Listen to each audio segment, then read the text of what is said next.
Ninasema kila ambacho Bwana asema hivi, yeye afanyaye njia katika bahari, yeye afanyaye njia. Kwa hiyo kuna njia Mungu atakufanyia mahali ambapo ulikuwa uoni njia kabisa, kila kitu kigeuka kulia kushoto, hakuna mlango. Lakini kupitia kusanyiko hili nimekuambia utatoka hapa unaona njia kwa jina la Yesu, na ukaone njia kwa jina la Yesu.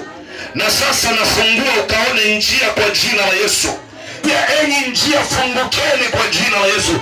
Njia ya mtu ifunguke, nasema njia ya mtu ifunguke, njia ya mtu ifunguke, njia za mtu. Unajua ili ufanikiwe lazima kuwe na moja. Ndio maana nasema Biblia, malango yako hayatafungwa, lakini kuna wachawi wao wanafunga njia ya mtu. Utapambana sana.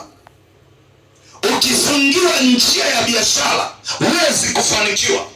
Ukifungiwa njia ya uzazi huwezi kuzaa. Ukifungiwa njia ya elimu, wako ambao wanashughulika na kazi hiyo kuwafungia watu. Kwa hiyo ukifungiwa unakuwa ni sawa na humu ndani. Ukifungiwa humu ndani mpaka wasilidi kabisa, huwezi kutoka. Ndiyo watu wanavyopambana kutoka kimaisha, hawatoki. Unapambana, sio kwamba hupati, unapata lakini hutoki. Imepita miaka michache, nilikuwa katika maono, Mungu akawa ananipatia katika huduma zetu hizo za kinabii.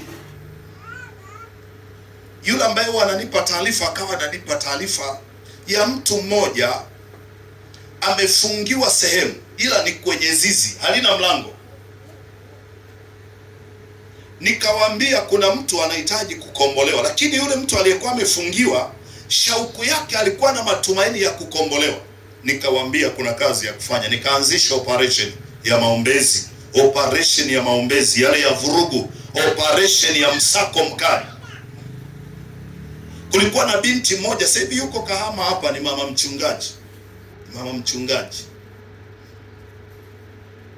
alikuwa amefungwa, alikuwa ameolewa, lakini huko kwenye ulimwengu wa kawaida yupo, lakini mtu wa matatizo, kumbe hayupo.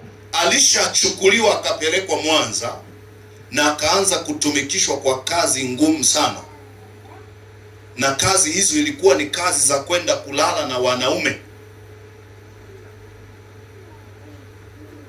sio physical, ni kiroho. Na alikuwa anasema walikuwa wanaanza kutumwa kwenda kutekeleza mambo hayo saa 6 za usiku, na mtu ambaye anakuwa amekusudia kwenda kulala naye anapewa usingizi mzito siku hiyo.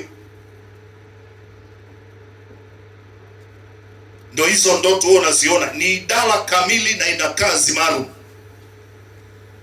Ndio akawa anaenda huyo binti. Huku ni mtu wa matatizo, haolewi, ni mtu wa matatizo, yani ni yule mtu wa matatizo kila ibada. Sasa ndo operation ikaanza, ilikuwa ni saa 8 usiku. Ndio nikawa nimemkomboa, ndio akazungumza vitu vingi.